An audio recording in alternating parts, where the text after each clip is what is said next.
Welcome to Mahi media. ప్రముఖ నటుడు అల్లు అర్జున్ ను పోలీసులు అరెస్ట్ చేశారు. పుష్ప 2 సినిమా విడుదల సందర్భంగా హైదరాబాద్ ఆర్టీసీ క్రాస్ రోడ్స్ లోని సంధ్యా థియేటర్ వద్ద జరిగిన తొక్కిసలాటలో ఈ చర్య జరిగింది.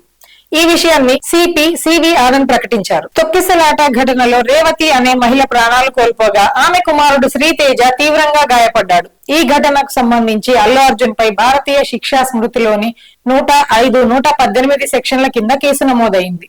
థియేటర్ వద్ద భద్రతా చర్యలు తీసుకోకపోవడం కారణంగా థియేటర్ యాజమాన్యంపై కూడా పలు సెక్షన్ల కింద కేసు నమోదైంది. ఇప్పటికే 3 పోలీసులు అరెస్ట్ చేశారు. మరోవైపు తనపై చిక్కడపల్లి పోలీసులు నమోదు చేసిన కేసును కొట్టివేయాలని కోరుతూ అల్లు అర్జున్ హైకోర్టులో క్వాష్ పిటిషన్ దాఖలు చేసిన సంగతి తెలిసింది. ఈ క్రమంలో శుక్రవారం ఆయన ఇంటికి వెళ్లిన పోలీసులు అల్లు అర్జున్ ను అదుపులోకి తీసుకుని చిక్కడపల్లి పోలీస్ స్టేషన్ కు తరలించారు.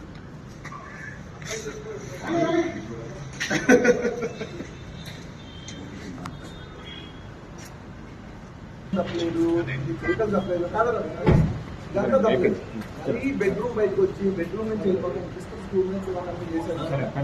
అది ఇది మీకు తప్పకుండా నేను చెప్తున్నా, ఇది మంచి విషయం కాదు.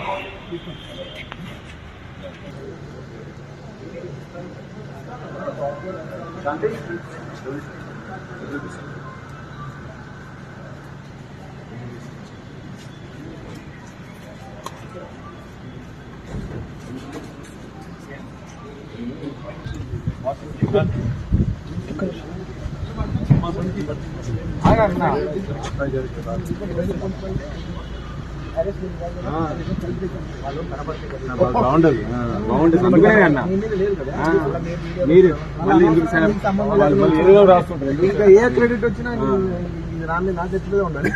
గుడ్ అయినా బ్యాడ్.